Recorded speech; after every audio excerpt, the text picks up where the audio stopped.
Dieu soit loué. It is such a blessing to see you safe and sound. This belongs to you.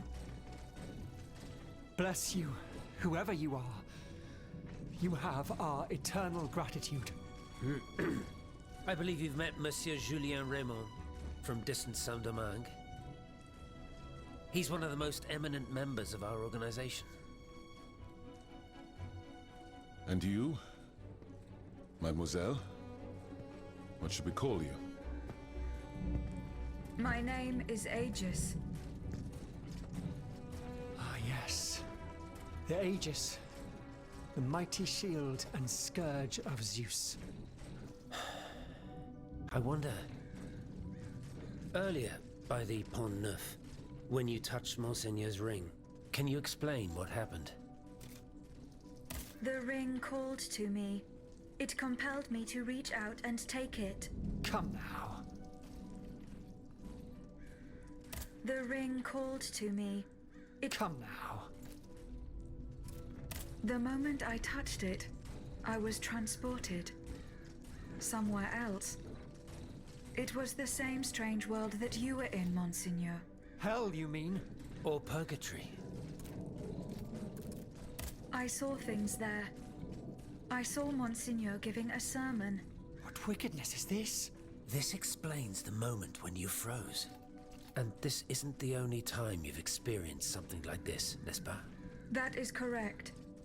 It also happened with two objects I found in Place Dauphine. And what happened there?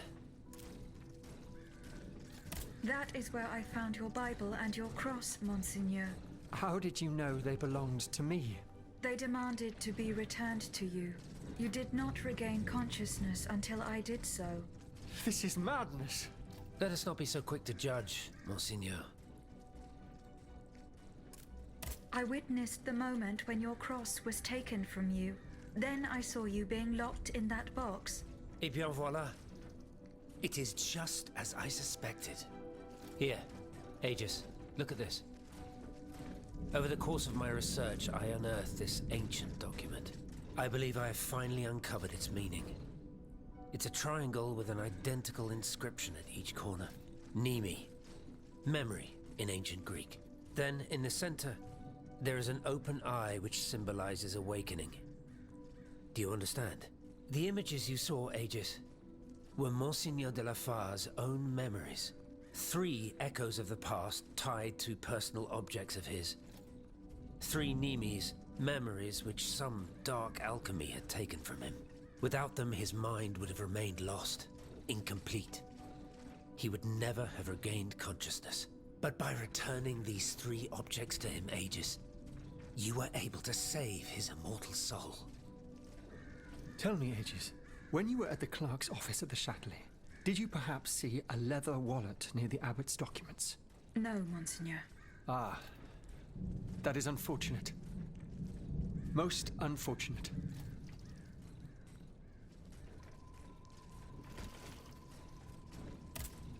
Monseigneur? What task did you entrust to the abbot? The Holy Office ordered me to keep an eye on the Comte de Cagliostro.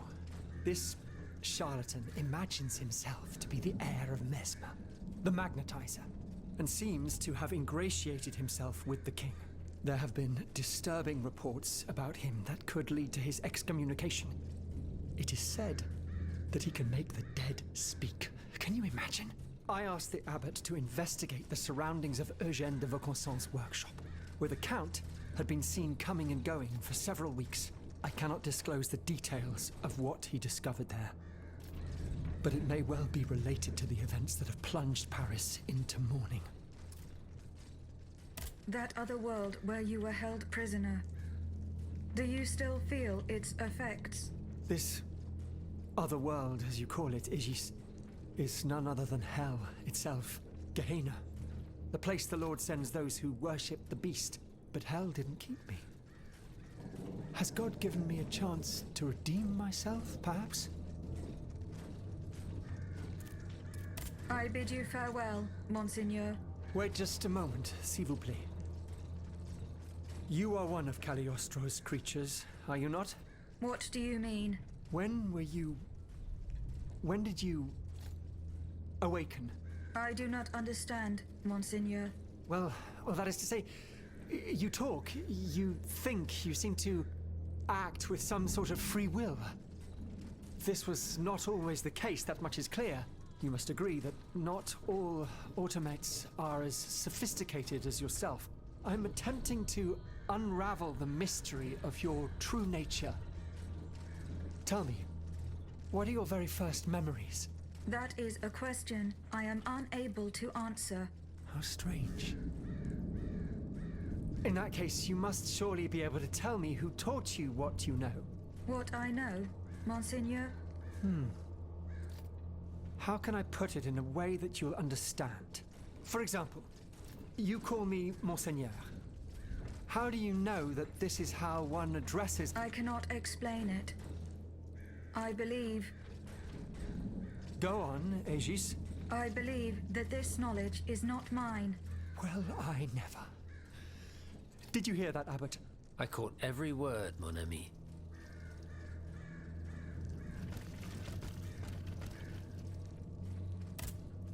Monsieur Raymond,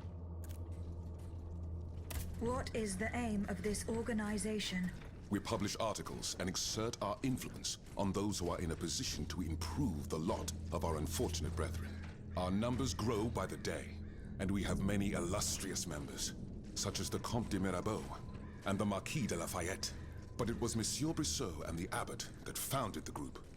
Good old Brissot. Shouldn't he be here by now? Yes, mon père. He should have arrived hours ago.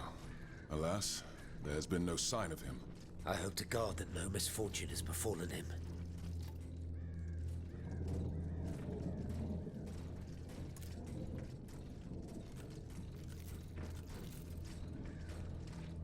What fate does the kingdom reserve for those with black skin?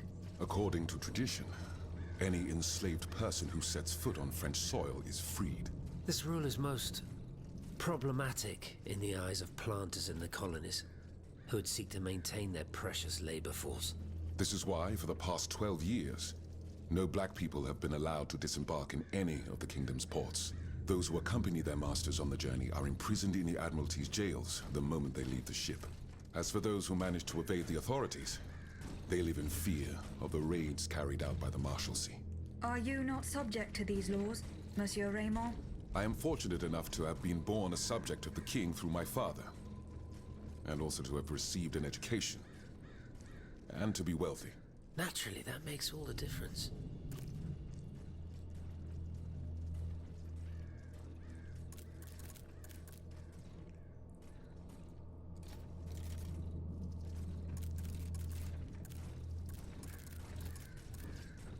You are quite a long way from home, Monsieur Raymond. I haven't been back to Saint-Domingue in nearly 5 years. I left my most trusted men in charge of overseeing my indigo plantation. I came to France with the aim of having an audience with the king. I hoped to convince him to use his automats for agricultural work. I was of the belief that this was the best way to... Alas, it was all for naught. I was only able to get an audience with the Minister of the Navy, and even that was granted reluctantly. Later, when the king convened the Estates General, my hopes were renewed. I saw it as an opportunity to make our voices heard. And then, mon Dieu, what a disaster, Aegis. What a complete disaster.